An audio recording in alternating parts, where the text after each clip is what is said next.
Hello বন্ধুরা, আজ শুক্রবার চলে এসেছি অঙ্কুরহাটিতে কেনাকাটি করতে, কালী পুজোর শপিং। তা বাপের বাড়ি তারামা পুজো হয় প্রতি বৎসর, তার জন্য তো শপিং করতেই হবে। মা তারামাকে প্রতি বৎসর শাড়ি দেয়, শিব ঠাকুরের ধুতি, বামুন ঠাকুরের গামছা, তারপরে পিসিমণিরা আসবে শ্বশুরবাড়ি থেকে, তাদের জন্য শাড়ি, তারপর এরা আসবে তাদের জন্য শাড়ি, আমরা দু বোন যাব আমাদের জন্য শাড়ি, সব কিছু মা কেনাকাটি করতে আমাদের পাঠিয়েছে দু বোনকে। তা আমরা দু বোনে চলে এসেছি অঙ্কুরহাটিতে কেনাকাটি করতে। এই যে ঢুকে গেছি, যাচ্ছি এবারে। তা বাসে উঠে জল শেষ হয়ে গেছে, খেয়েছি সব, জল শেষ হয়ে গেছে। তা আগে জলটা ভরে নেব, বোন এগিয়ে এগিয়ে যাচ্ছে জলটা ভরার জন্য। বোতলে জলটা ভরা হলে আমরা ওখানেই সিঁড়িটা আছে, ওইখান দিয়ে উঠে পড়বো উপরের মার্কেটটায় সব কেনাকাটি করব।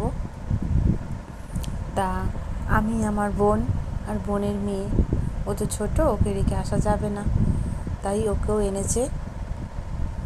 তিনজনে মিলে আমরা চলে এসেছি অঙ্কুরহাটি মার্কেটিং করতে। তা দুর্গাপুজোর সময় এসেছিলাম, তখন খুব ভিড় ছিল, প্রচুর ভিড় ছিল। তা এখন অতটা ভিড় নেই কালী পুজোর মার্কেটিংয়ে। তা আমরা আশা করেছিলাম কালী পুজো ভাইফোঁটা তো ভিড় হবে প্রচুর, অত ভিড় নেই। তা এবারে আমরা জল ভরা হয়ে গেছে, উঠছি। তা এখানে ছোটো ছোটো বাচ্চাদের জামা বিক্রি হচ্ছে, আমাদের বলছে নেবে নেবে, আমরা বললাম অত ছোট বাচ্চা আমাদের নেই। তা এবারে যাচ্ছি এগিয়ে ওদের। এই যে নানান রকমের জামা কাপড় এখানে সব ভর্তি, যা চাইবে যাবতীয় সব জিনিস আছে এখানে। তা আমরা নিচে কিছু কিনবো না, আমরা উঠবো উপর থেকে কেনাকাটি করলাম।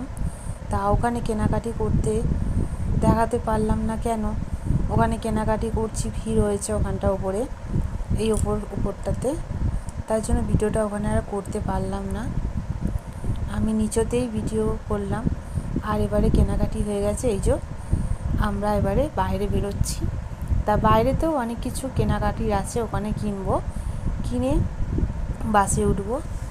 ঠিক আছে বন্ধুরা, আজকের মতো ভিডিওটা এইটুকুনি, টাটা।